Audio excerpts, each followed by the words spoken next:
Good evening friends, Mumbai থেকে আমি শম্পা সবাইকে স্বাগত জানাচ্ছি। এখন বিখ্যাত কীর্তনিয়া শিউলি দাস উনি এই আসরে আসছেন কীর্তন শোনাবার জন্য। আমি তো শুনছি, আপনারাও শুনুন।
निताई जय राधे जय गो हरे कृष्ण जय राधे जय निताई जगदीश्वर जय राधे जय गो जय निताई जय राधे जय गो हरे कृष्ण जय राधे जगदीश्वर जय निताई जय निताई जय राधे जय राधे हरे कृष्ण जय राधे जय निताई जय जय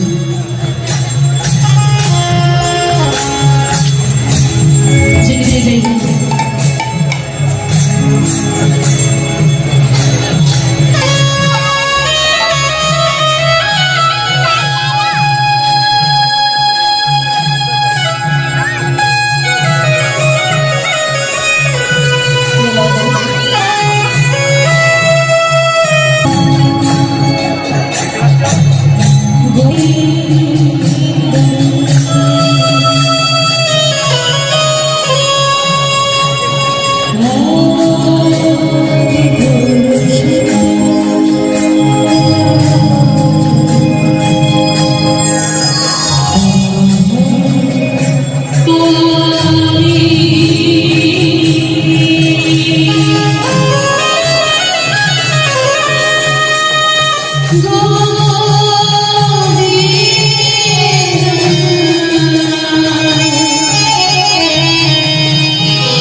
জয় রাধে নিতাই, জয় জগদীশ্বর, জয় নিতাই, জয় গৌর। যে সমস্ত ভক্তমণ্ডলী দাঁড়িয়ে আছেন প্রত্যেকের চরণে আমার নিবেদন, একটু বসে যান।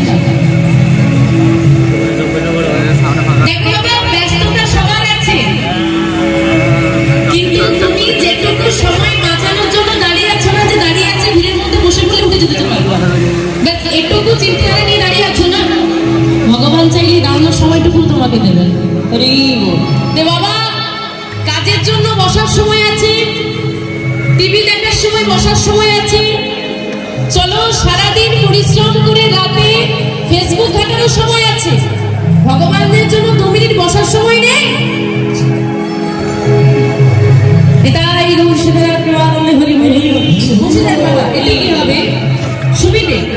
এবং ভগবানের কথা শুনতে হলে একটু মন দিয়ে শুনতে হয়। এত চঞ্চল মন নিয়ে শুধু 2টো ছবি তুলবো বলে এসেছি,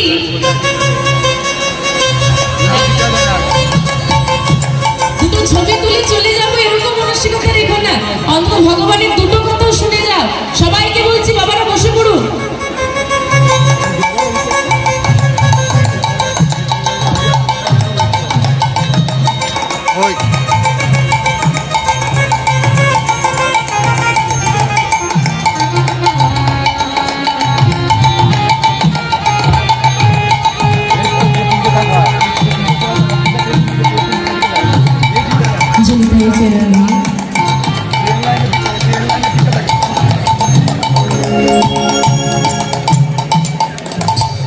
সবাইকে জানাই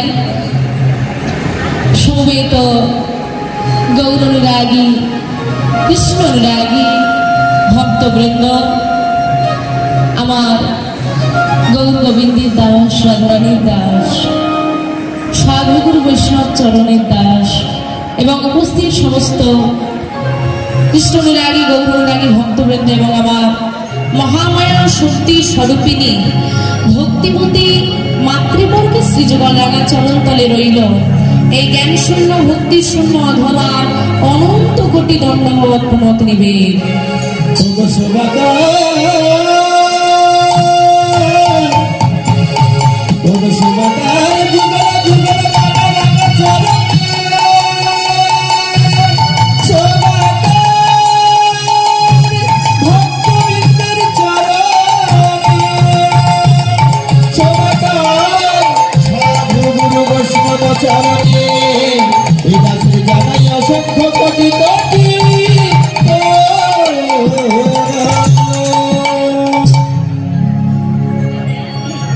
আজ মহতী হরিবাসরে এত ভক্তমণ্ডলী সকলে আমরা একত্রিত হয়েছি গৌর গোবিন্দ কথা শ্রী রসামৃত আস্বাদনের নিমিত্তে।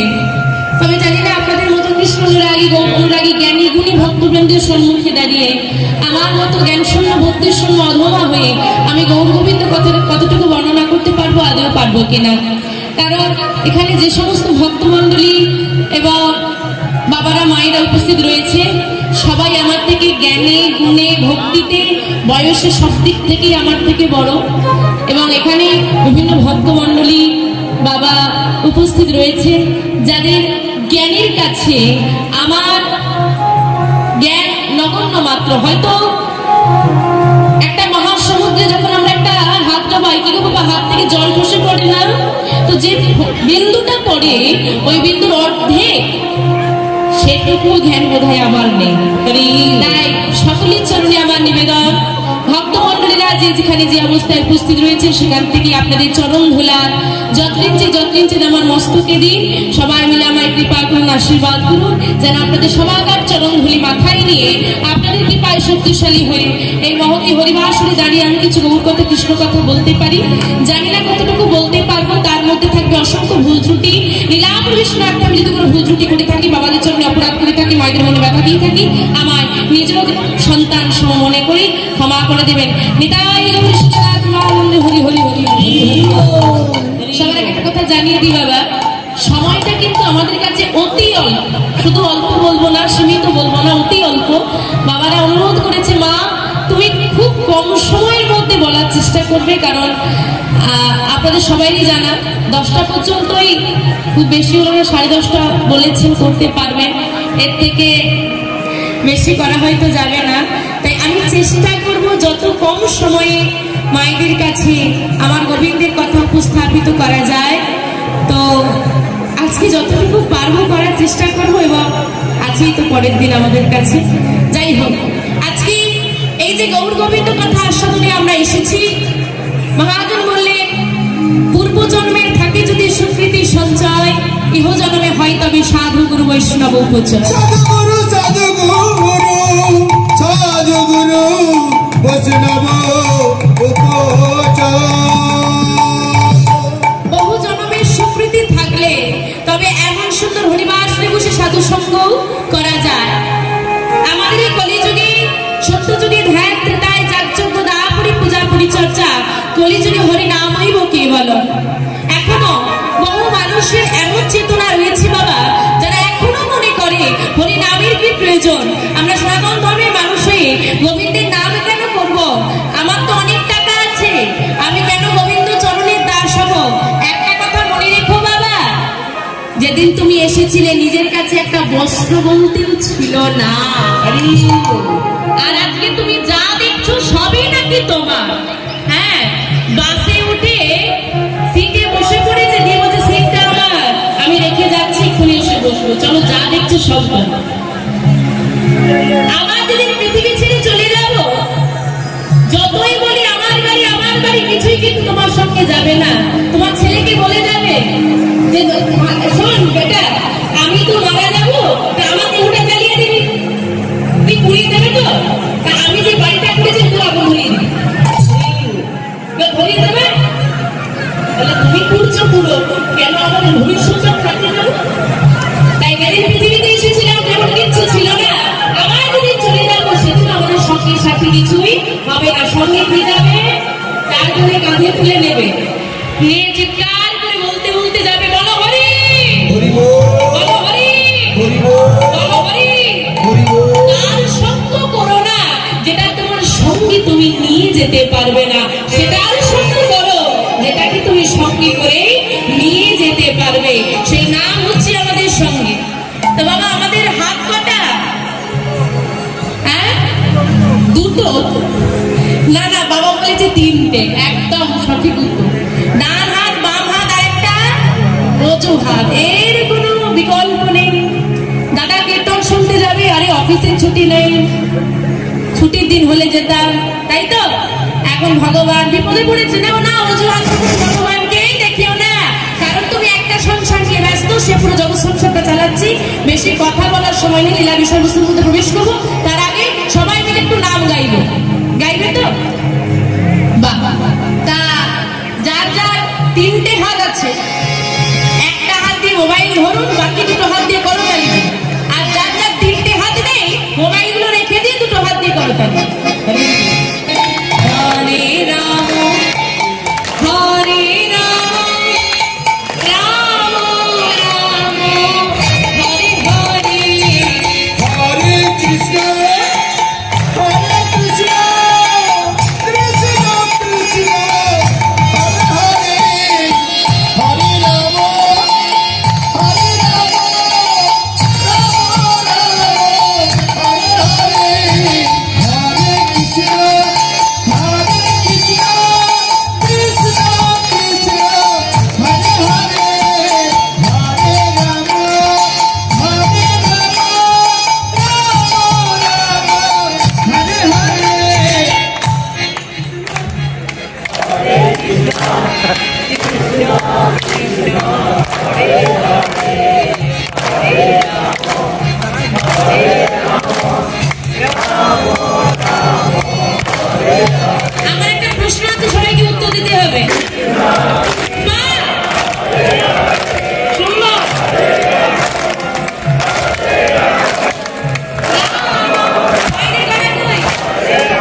মন যদি শুদ্ধ হয় তুমি আমার ক্ষতি চাইবে কি? তার মানে মনটাই নোংরা।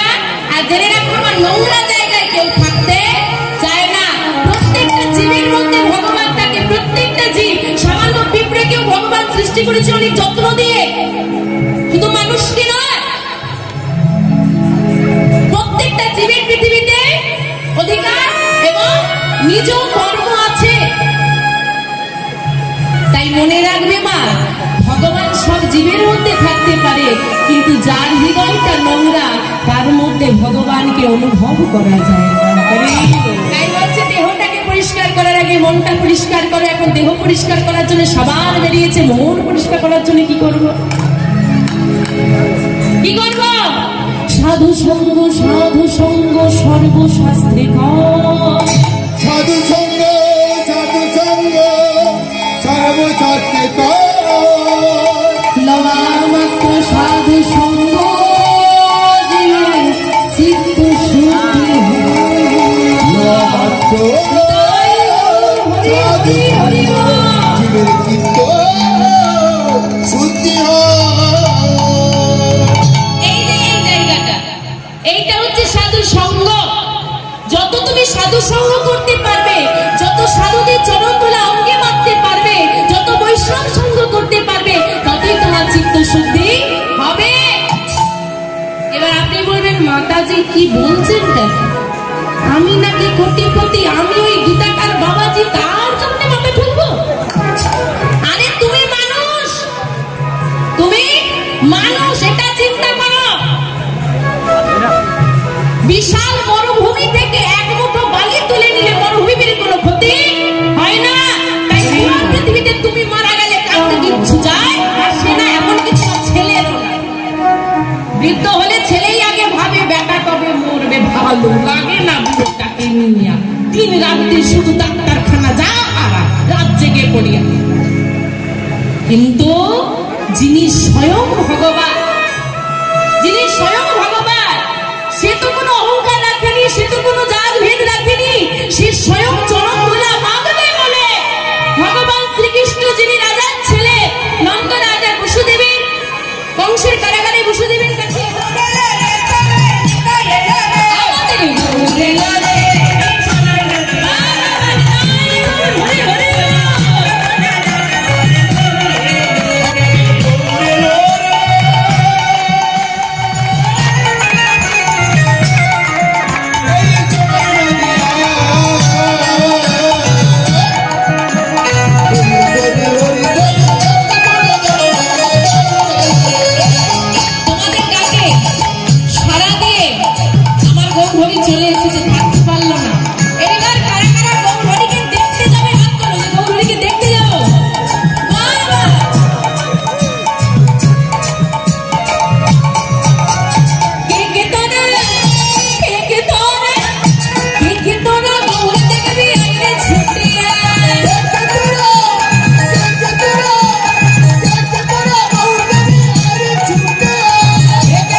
যার মায়ের নাম মায়াবতী, পিতার নাম দ্বিজ ঘোষ। একটা কথা বলে রাখি মা, এদিকে এদিকে আসতে একটু তো ভগবানের কথা না একটু অন্তর দিয়ে শোনা লাগে। কান তো দুপাশে ফাঁকা, এপাশ দিয়ে ঢুকলে পাশ দিয়ে বেরিয়ে যাবে, সার হয়ে যাবে।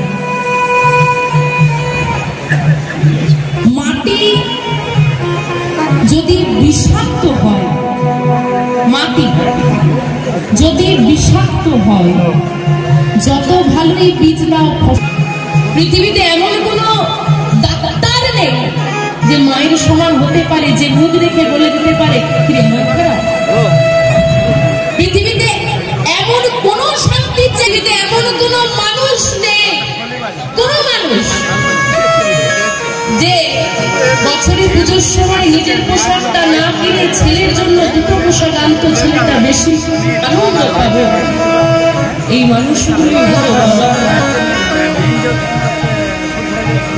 গাছ যেমন বড় হতে গেলে ছায়ার প্রয়োজন আছে, জলের প্রয়োজন আছে, তেমন আমাদেরও এই পৃথিবীতে সুষ্ঠুভাবে বড় হতে গেলে যার বাবা মা নেই তার পুরো পৃথিবীটা ছোট্ট মায়াবতী ডাকছে, ও বাবা, ও মা ওঠো না, দেখো না, ও মা বড় ক্ষুধা লেগেছে, দাও না ভাই। মায়াবতী তোর বাবা আমার কোনোদিন যাবে না, কেন? তোকে ছেড়ে তারা চলে বোঝে না, কি ছেড়ে চলে যাবে। ছুটে এসে ওই রাধা মাধবকে বুকের মাঝে জড়িয়ে ধরেছে। বন্ধু, ও বন্ধু, বন্ধু গো, দেখো না, এরা এটা ছিঁড়ে ফেলতে পারবে না, এটা চুরি করতে পারবে না কেউ, এটা দামি, আর এটাই তার। আজ থেকে 537 বছর পূর্বে হিসেব করে নিন, এই যে এটা মাঘ মাস, এবছর দোল পূর্ণিমা পড়েছে চৈত্র মাসে, আর 2 মাস ধরে নিন, 1 মাসে ধরা চলে। তাই এখন আমি 537 বলছি, এবছরে 38 হয়ে যাবে। 537 বছর পূর্বে 1407 শকাব্দে 23শে ফাল্গুন 1486 খ্রিস্টাব্দে ভারতবর্ষের মাটিতে, পশ্চিমবাংলার মাটিতে, নদিয়া জেলায় নবদ্বীপ ধামে সচি মায়ের কোলে করে একটা ছেলে এসেছিল। অদ্বৈত আচার্যের স্ত্রী সীতা ঠাকুরানী নিমবৃক্ষের তলায় ছেলেটা জন্ম নিল বলে তার নাম রাখলো নিমা।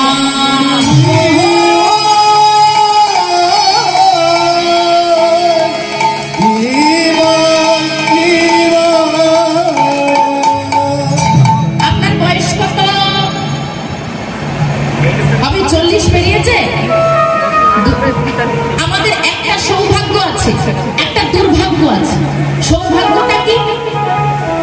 সৌভাগ্যটা হলো তুমি সেই মাটির মানুষ, তুমি সেই মাটির মানুষ যেই মাটিতে আমার গৌরহরি এসেছে। শাস্ত্রে বললে ধন্য কলি যুগ ধন্য অবতীর্ণ আমার শ্রী চৈতন্য, শ্রী শ্রী চৈতন্য, শ্রী চৈতন্য। কে চৈতন্য? যার কথা আস্বাদন করলে, আস্বাদন মানে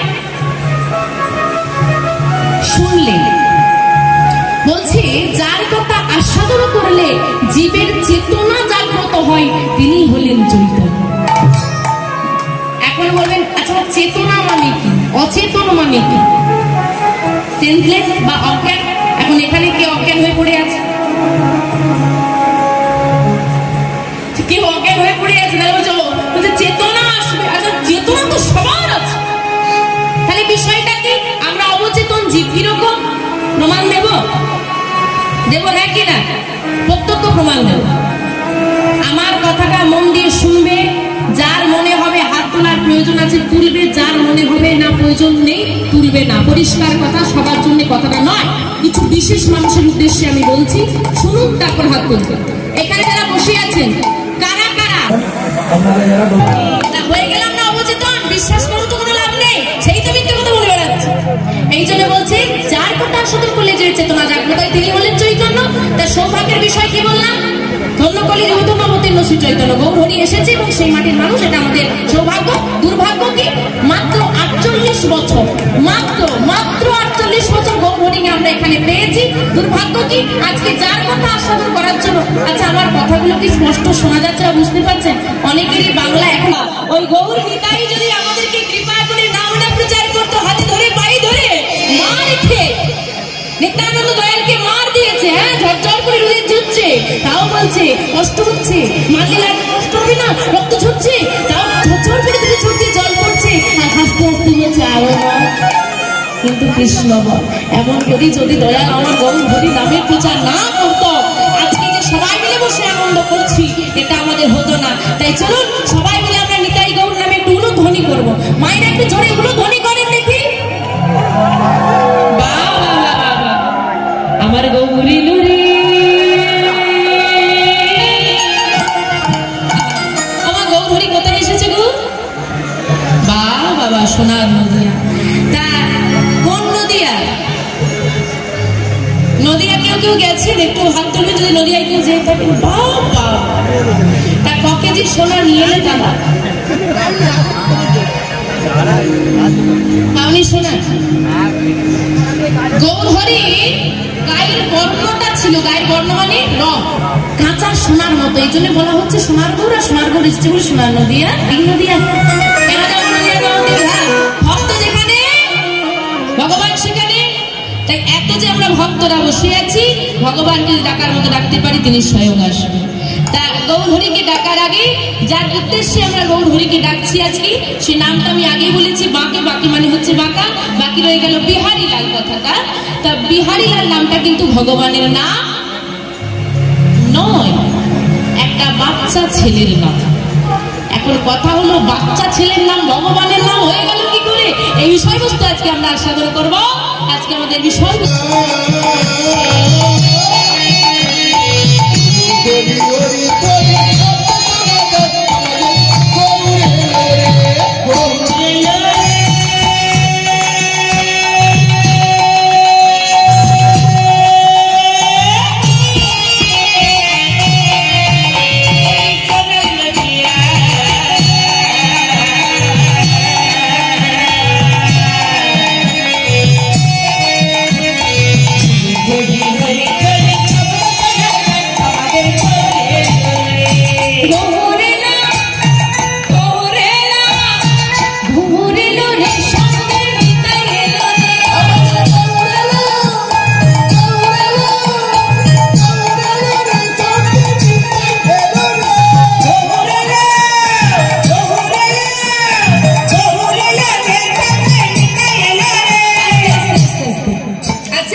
বিহার, যার মায়ের নাম মায়াবতী, পিতার নাম দ্বিজ ঘোষ। একটা কথা বলে রাখি মা, এদিকে এদিকে আসতে একটু তো ভগবানের কথা না একটু অন্তর দিয়ে শোনা লাগে। কান তো দুপাশে ফাঁকা, এ পাশ দিয়ে ঢুকলে পাশ দিয়ে বেরিয়ে যাবে, সার হয়ে যাবে। মাটি যদি বিষাক্ত হয়, মাটি যদি বিষাক্ত হয়, যত ভালোই বীজ দাও, পৃথিবীতে এমন কোনো ডাক্তার নেই যে মায়ের সমান হতে পারে, যে মুখ দেখে বলে দিতে পারে কিরে মন খারাপ। পৃথিবীতে এমন কোন শান্তির জায়গাতে এমন কোন মানুষ নেই, কোন মানুষ যে বছরে পুজোর সময় নিজের পোশাকটা না কিনে ছেলের জন্য দুটো পোশাক আনতো, ছেলেটা বেশি আনন্দ পাবে। এই মানুষগুলোই হলো বাবা। গাছ যেমন বড় হতে গেলে ছায়ার প্রয়োজন আছে, জলের প্রয়োজন আছে, তেমন আমাদেরও এই পৃথিবীতে সুষ্ঠুভাবে বড় হতে গেলে তার বাবা মা নেই, তার পুরো পৃথিবীটা ছোট্ট মায়াবতী ডাকছো বাবা, ও মা ওঠো না, দেখো না, ও মা বড় ক্ষুধা লেগেছে, দাও না ভাই। মায়াবতী তোর বাবা আমার কোনোদিন যাবে না, কেন? তোকে ছেড়ে তারা চলে গেছে। বোঝে না তো মেয়েটা, মেয়েটা বোঝে না কি ছেড়ে চলে যাবে। ছুটে এসে ওই রাধা মাধবকে বুকের মাঝে জড়িয়ে ধরেছে। বন্ধু, ও বন্ধু, বন্ধু গো দেখো না, এরা সব এটা ছিঁড়ে ফেলতে পারবে না, এটা চুরি করতে পারবে না কেউ, এটা দামি আর এটাই তার।